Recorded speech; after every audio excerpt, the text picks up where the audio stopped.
I want you to write down the name Teepa Snow, Teepasnow. Many of you have got family members with dementia, friends, neighbors, church members. I want you to look up Teepa Snow on YouTube because she's got wonderful 3 to 5 minute videos of how to handle challenging behaviors in the bath, how to deal with wandering, how to deal with the same clothes every day. All the things that typically come with dementia. Teepa is just a global name, right? This is one of the best videos you will see on the brain science of dementia. Our senior pastor saw it and he said, I want every usher, every parking attendant, every volunteer, I want every church staff member to see this video because it is so well done. And when we understand what's happening in their brain, we're the ones that can make the decisions to change.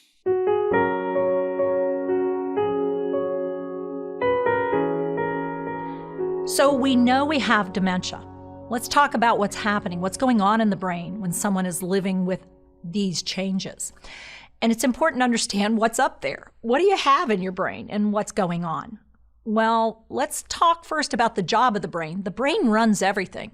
It's really the guiding system, the maintenance system, the managing system. So in your brain, you have 2 major groupings. Deep in your brain, the limbic system. It's the first system to develop. It's the part of your brain that says, rum, rum. Infants have it. It's the thrive to survive. It's where all the core stuff is. Hunger, thirst, elimination, wake, sleep, temperature control, regulation, the ability to know whether or not you like something, don't like something, emotions, impulses, including the amygdala, which is part of this system. And it's a real important part because it's the part that allows you to recognize threats and that you need to do something. And it's flight, fright, fight. Fright is, the scary part. Flight is the get away from this is dangerous part. And fight is I want what I want and the drive towards something. So that's the core of your brain. That's preserved longest because it's developed first. And in most dementias, that's going to be the last thing to go. There'll be damage before there's destruction in that area. But this part of your brain, the surface of your brain called the cortex, it's the newer part. It's the part that develops later. And we're going to start off by talking about the part that really controls some of this and runs this, the front part. Now, the interesting thing is it's the last part of your brain to develop. The front part of your brain, called the frontal prefrontal, doesn't reach full maturity in males a little later than females, but until the late 20s, early 30s, mid 20s to late 20s. And what happens here is this drive, this center thing, starts to be controlled. And the front part of your brain does 3 major things. Number 1, it says, whoa, no, don't do that. That's going to get you in trouble. Or, you know what? The long-range positive outweighs the temporary ugh. So it causes you to be able to delay gratification, to wait on something, to decide, okay, well, I'll wait, instead of, that's what I'm going to do. And it also gets you to pay attention to, is this going to get me what I want in the long run? So don't say that. That's mean. Don't do that. You'll lose your job. The second thing that the front part of your brain does and is really good at is getting you to think things through and make choices and decisions. And you can consider among all your options which one you're going to pick. Then the third thing it does, and this is the one that's last to develop, and to be honest, not everybody gets really good at it, it's this one. Seeing things from another person's point of view, being able to actually not consider it just from where you're standing, but from where they're standing. So when you have dementia, the part you tend to keep really well is this part, that core part, that flight, fight, fright part, that I want what I want, and the emotions, not always like they were though, and not like you knew the person, because this part is the first part to be damaged in many, many types. So it means I'm having trouble with controlling my impulses. I'm doing things that don't seem right. I'm very impulsive, so I don't like what you're doing, and I let you know that in a nasty way, and I've never done that. Or the second thing, I have trouble making decisions, or I make a decision, then I go back and I'm not being logical and reasonable.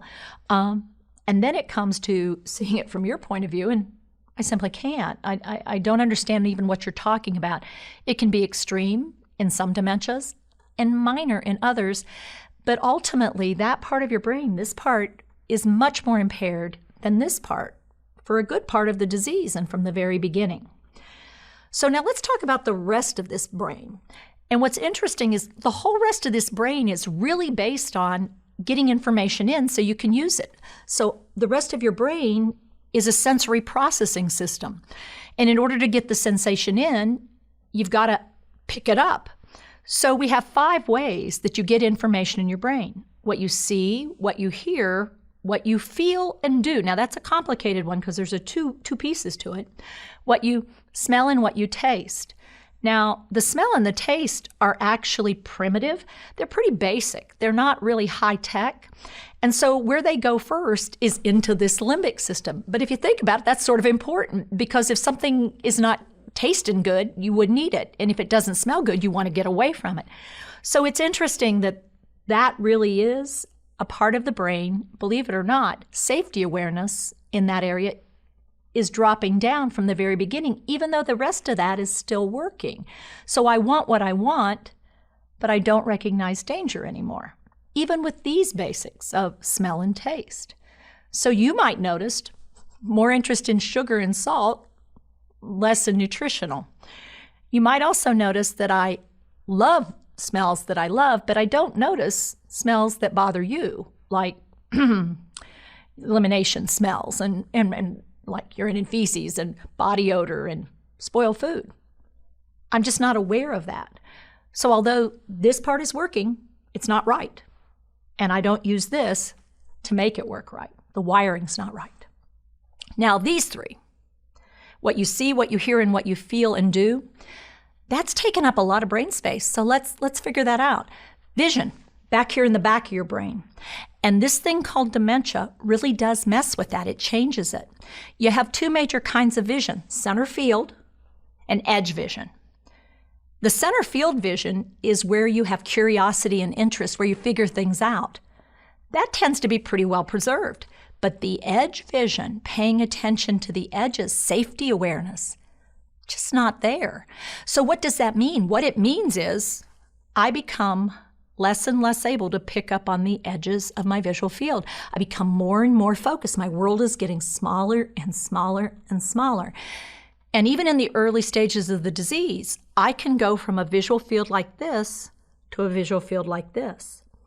But if you don't know that, as somebody who's in my life, you touch me on the shoulder and lean around, and suddenly I think you're attacking me, and I react strongly to that.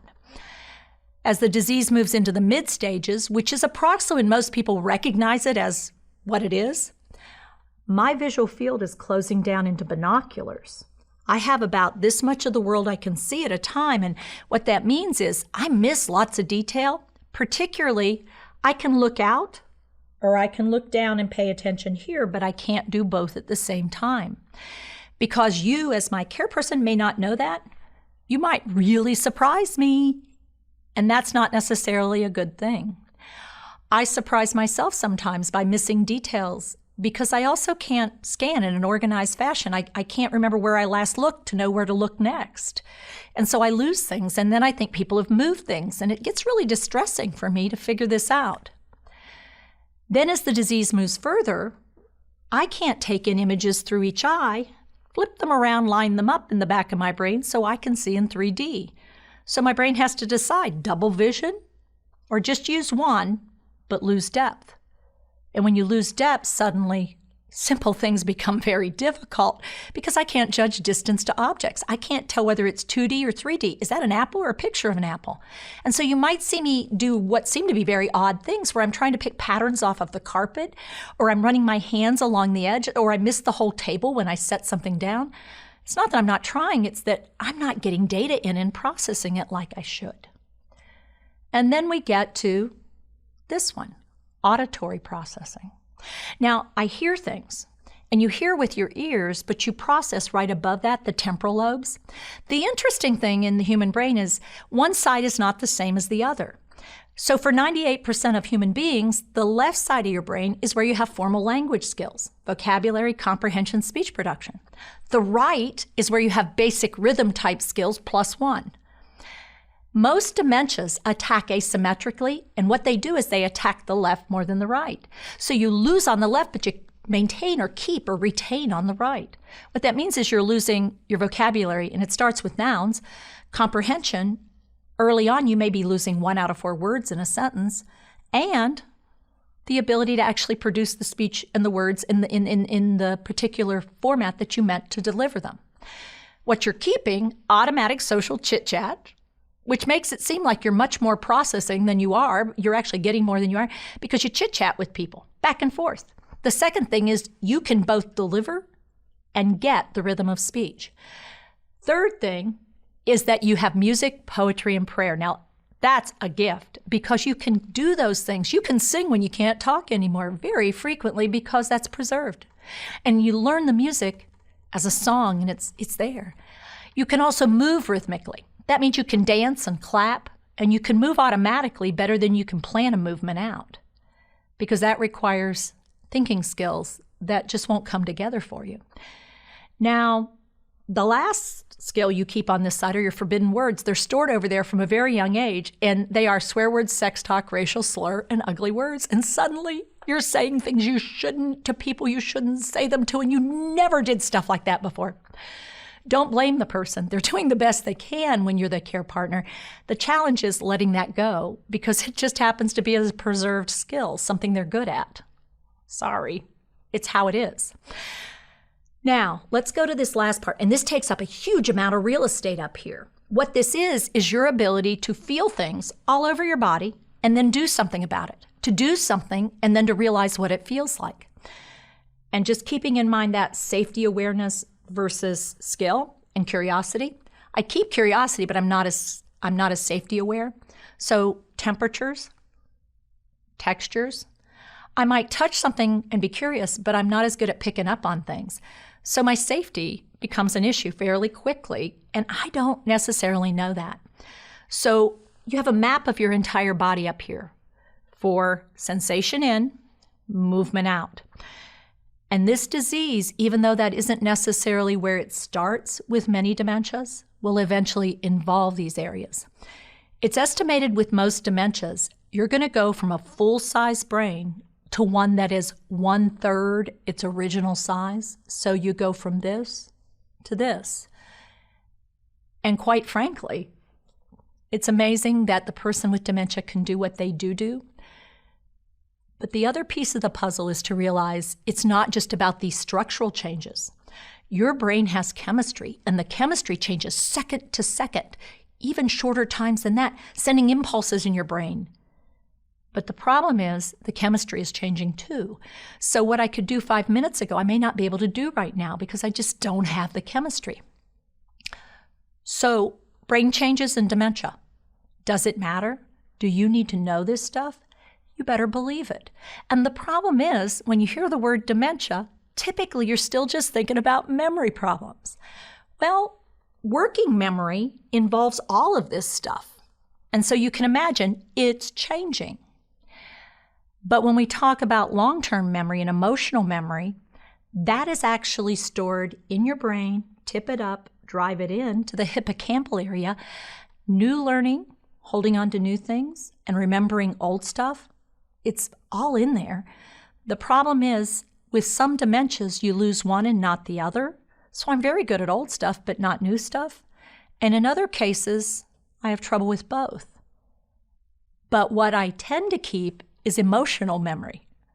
Now that's a bit of a problem because I remember that I'm mad at you, but I don't know why. So chemically and structurally, the person is changing. You can choose what you do. They don't get a choice. It's happening.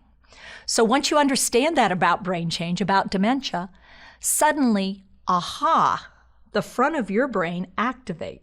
You have choices, decisions to make, things to do differently. And when you do that, you make choices that change everything for both of you.